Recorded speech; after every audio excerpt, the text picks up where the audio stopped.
வாக்குண்டா நல்ல மனமுண்டா மாமலரா நோக்குண்டா நீனி நுடங்காது பூக்கொண்டு துப்பார் திருமேனி தும்பிக்கையான் பாரும் தப்பாமல் சார்பா தமக்கு பாடு தேவி தேடும் பாவு பருப்பும் இவை நான்கும் கலந்து உனக்கு நான் தருவேன் நீ எனக்கு சங்கதமிழ் ஒன்றுண்டா தித்திக்கும் தேர்ந்தவள் திக்கட்டும் பரவட்டும் முத்தமிழ் தாய்க்கே முதற்கண் வணக்கம். இன்று நம் வாழ்க்கைக்கு ஒளி ஊட்டி நம்மை தலை சிறந்த நம்மை வழிநடத்தும் ஆசிரியர்களின் மகத்துவத்தை பற்றி பேச வாய்ப்பு கிடைத்ததில் நான் பெரும் மகிழ்ச்சி அடைகிறேன். ஆசிரியர்களின் பங்கு ஒரு குழந்தை பிறக்கும் பொழுது களிமண் போல இருக்கும். அந்த களிமண்ணுக்கு அழகான உருவம் கொடுத்து அதை பொம்மையாகவோ பானையாகவோ மாற்றுவது ஒரு ஆசிரியர், ஒரு சிற்பி. அதை போல ஒரு மாணவனுக்கு அறிவை ஊட்டி அவனை தலை சிறந்தவனாக உருவாக்குவது ஒரு ஆசிரியர். அறிவு கற்றவர் ஆசிரியர். ஆசிரியர் பாட புத்தகங்களை தாண்டி நம் வாழ்க்கைக்கு தேவையான அனைத்தையும் நமக்கு சொல்லிக் கொடுக்கின்றார். நல்லொழுக்கம் விதைப்பவர் ஆசிரியர். ஆசிரியர் வெறும் பாட புத்தகங்களை மட்டும் நமக்கு சொல்லிக் கொடுப்பதில்லை. வாழ்க்கைக்கு தேவையான ஒழுக்கம், நேர்மை, அன்பு, தன்னம்பிக்கை போன்ற நல்ல குணங்களை நம் மனதில் ஆழமாக விதைக்கிறார். நம் எதிர்காலத்தை உருவாக்குபவர்கள் ஆசிரியர்கள் தான்.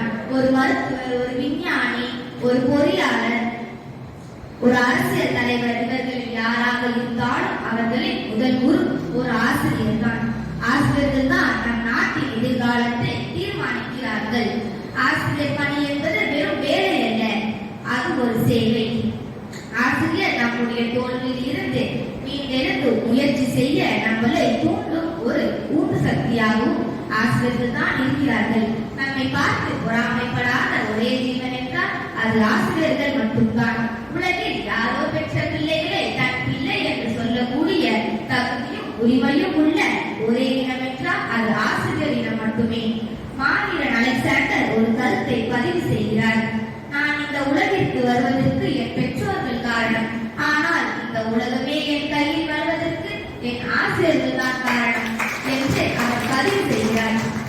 ஒருவாய் அருவாய் உள்ளதாய் இலதாய் வருவாய் மலராய் மணியாய் ஒளியாய் கருவாய் உயிராய் கதியாய் விதியாய் உருவாய் வருவாய் அருவாய் முகனே என்று அருணகிரிநாதர் முருகரை பார்த்து வருவாய் என்று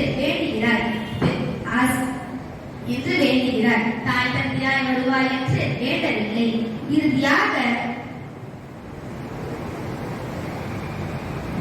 இறுதியாக நம்மை தலை சிறந்த மாணவர்களாகவும் நல்ல குடிமக்களாகவும் உருவாக்க அயராக உழைத்துக் கொண்டிருக்கும் அனைத்து ஆசிரியர் பெருமக்களுக்கும் என் மனமார்ந்த நன்றியை தெரிவித்துக் கொள்கிறேன். மாதா பிதா குரு தெய்வம். பேச பழகிய மாதாவுக்கும், பேச்சு பிழை நீக்கிய பிதாவுக்கும், பேச்சு நாகரிகத்தை கற்றுக் கொடுத்த குருவுக்கும், இந்த வாய்ப்பை வழங்கிய தெய்வத்திற்கும் மனமார்ந்த நன்றி கூறுகிறேன்.